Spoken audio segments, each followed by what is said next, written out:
À Nantes, un vélodrome porte son nom.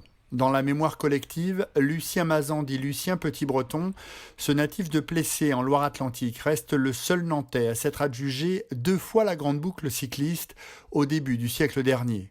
Mais pour le Nantais David Guénel, auteur de l'ouvrage Petit-Breton, gentleman cycliste, difficile de le réduire à un simple surdoué de la petite reine, tant la panoplie de ses passions était large.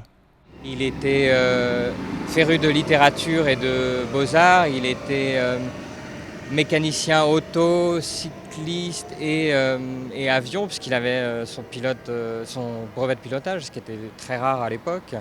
Et puis voilà, il parlait plusieurs langues, il était très intéressé par la culture des autres pays. Donc tout ça fait que le personnage est vraiment intéressant en lui-même.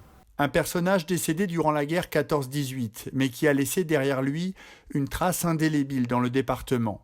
C'est à Paimboeuf que l'on retrouve son petit-fils Jean-François. Trop jeune pour avoir connu son grand-père, il l'évoque pourtant avec tendresse et admiration. C'est très présent parce que il y a des photos de mon grand-père dans ma maison, partout.